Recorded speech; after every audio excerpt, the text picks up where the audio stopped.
بسم اللہ الرحمن الرحیم نحمدہ و نصلی علی رسولہ الکریم۔ آپ صلی اللہ علیہ وسلم کی عادات پسندیدہ کنگھا کرنے اور تیل لگانے میں۔ آپ صلی اللہ علیہ وسلم سوتے وقت مسواک کرتے، وضو کرتے اور سر کے بالوں اور داڑھی مبارک میں کنگھا کرتے۔ حضرت صلی اللہ علیہ وسلم سفر میں ہوتے یا حضر میں ہمیشہ بوقت خواب آپ صلی اللہ علیہ وسلم کے سرہانے 7 چیزیں رکھی رہتی: تیل کی شیشی، کنگھا، سرما دانی، کینچی، مسواک، آئینہ اور ایک لکڑی کی چھوٹی سی سیخ جو سر کے کھجانے کے کام آتی تھی۔ زاد المعاد میں یہ روایت موجود ہے۔ اور آپ صلی اللہ علیہ وسلم پہلے داڑھی مبارک اور سر مبارک میں تیل لگاتے اور پھر کنگھا کرتے۔ ابن جریح رضی اللہ عنہ سے مروی ہے کہ رسول اللہ صلی اللہ علیہ وسلم کا ہاتھی دانت کا کنگھا تھا جس سے آپ صلی اللہ علیہ وسلم کنگھا کرتے۔ خالد بن معدان رضی اللہ عنہ سے مروی ہے کہ رسول اللہ صلی اللہ علیہ وسلم سفر میں کنگھا، آئینہ، تیل، مسواک اور سرما لے جاتے تھے۔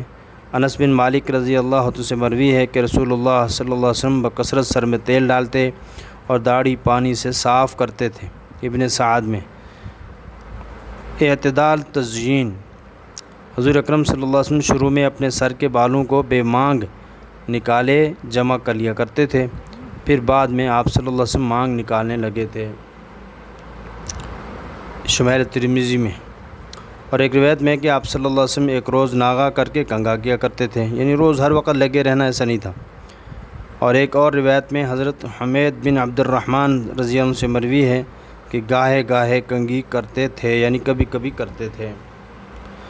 حضرت انس رضی اللہ عنہ سے روایت ہے کہ رسول اللہ صلی اللہ علیہ وسلم کے بال نہ بالکل پیچیدہ اور نہ بالکل کھلے ہوئے تھے، بلکہ کچھ گھنگریالے پن لیے ہوئے تھے جو کانوں کی لو تک پہنچتے تھے۔ شمائل ترمذی میں یہ حدیث۔ حضرت عائشہ رضی اللہ تعالی عنہ فرماتی ہیں کہ رسول اکرم صلی اللہ علیہ وسلم اپنے وضو کرنے میں، کنگھی کرنے میں، جوتا پہننے میں داہنی طرف کو مقدم رکھتے تھے۔ شمائل ترمذی۔ اور آپ صلی اللہ علیہ وسلم جب آئینہ میں چہرہ انور کو دیکھتے تو یہ الفاظ زبان مبارک پر ہوتے تھے: اللہم حسن خلقی فحسن خلقی واوسع علی فی رزقی۔ اے اللہ، تو نے جس طرح میری تخلیق کو بہتر بنایا، ایسے ہی میرے خلق یعنی عادات کو بہتر بنا اور میرے رزق میں وسعت دے۔ زاد المعاد اور شمائل ترمذی میں یہ الفاظ ہیں۔ سر میں تیل کا استعمال۔ آپ صلی اللہ علیہ وسلم جب سر میں تیل لگانے کا قصد فرماتے تو بائیں ہاتھ کی ہتھیلی میں تیل رکھتے اور پھر ابروں میں تیل لگاتے، پھر آنکھوں میں، پھر سر میں تیل لگاتے۔